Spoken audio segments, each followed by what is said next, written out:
This is part 1 in the series where I show proofs of alternate and corresponding angles, pairs of equivalent angles created when two parallel lines and a diagonal line known as a transversal intersect, resulting in 8 angles, 4 on the top intersection and 4 on the bottom intersection.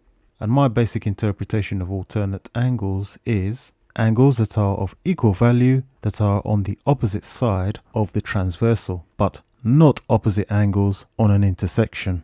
For example, this angle pair is alternate because they are of equal value and on opposite sides of the transversal. Now, if I add the angle that's opposite the top angle on the top intersection, the angles are of equal value and are on opposite sides of the transversal, but because these two angles are opposites on an intersection, we don't count them as an alternate pair. Consider watching a video that I made a few years back, which goes into depth about what these types of angles are, how to remember what the angle pairs are, and gives a few example questions to test your knowledge. I've dropped a link to the video in the description and in the comments section. So let's get to proving why all of these alternate angle pairs are of equal value. Let's begin with the two parallel lines and the transversal. I'm going to add 2 more lines to this setup. Both are going to be perpendicular to the parallel lines. One is going to pass through the point where the top line intersects with the transversal, and the other one is going to pass through the point where the bottom line intersects with the transversal. Because the two original horizontal lines are parallel, the distance between them is constant. I'm going to label that distance as A. But because both of the lines I added are perpendicular to the parallel lines, the distance between those two must be constant, and so I'm going to label that distance as B.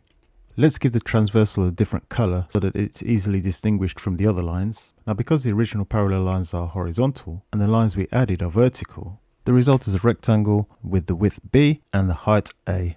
The transversal cuts through the rectangle, resulting in 2 triangles. You should be able to see that the height of both triangles is the distance between the original parallel lines, which is A, and the width or base of each triangle is the distance between the vertical lines, which is B. And the other edge of each triangle is the diagonal of the rectangle, which is created by the transversal. This means that both triangles share the same edges, so they must be congruent. In other words, they are identical triangles.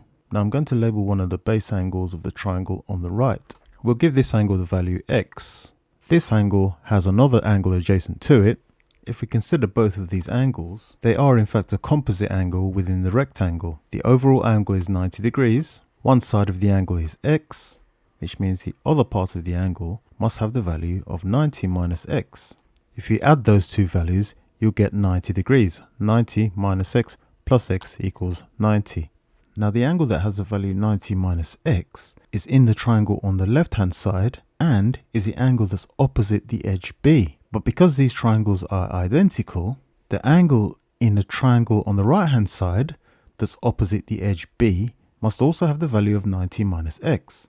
But this is just part of the 90-degree angle within the rectangle, so the other part of the angle which is adjacent to it must have the value x, because their sum is equal to 90 degrees. Now the x angles are either side of the transversal, and if we just leave the parallel lines, the transversal and the angles, we are left with our first pair of alternate angles. From here, finding the rest of the alternate angles will be easy. Let's look at the angles that are adjacent to the x angles and between the parallel lines.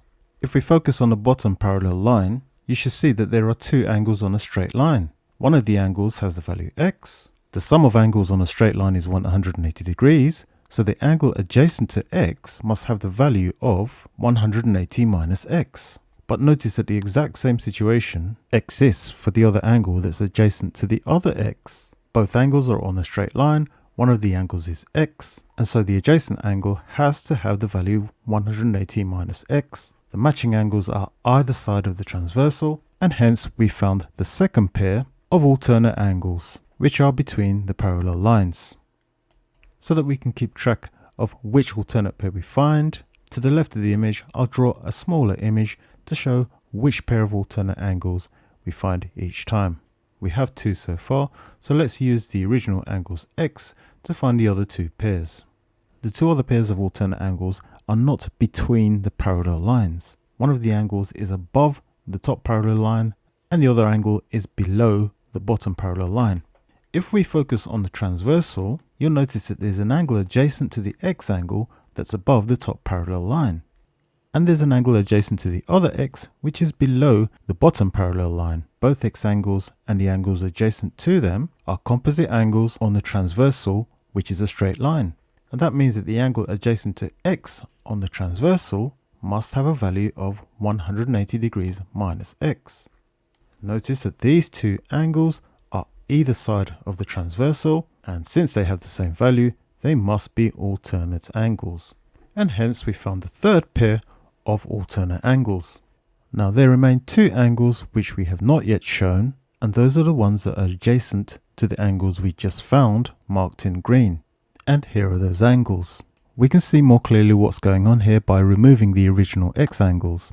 Now hopefully you can see that the green angle and the new angle are composite angles sitting on a straight line, and it applies to both pairs of angles, the upper and the lower. Just a moment ago we showed the value of the green angles. They have the value of 180 minus x, and since the sum of the adjacent angles must be 180 degrees, both of the new angles must have the same value, that is x, and because the angles have the same value and are on opposite sides of the transversal, they must be a pair of alternate angles. And so we've found the final pair. In the next video I'll be proving corresponding angles, so stay tuned. Well, that's it for now. Thanks for watching.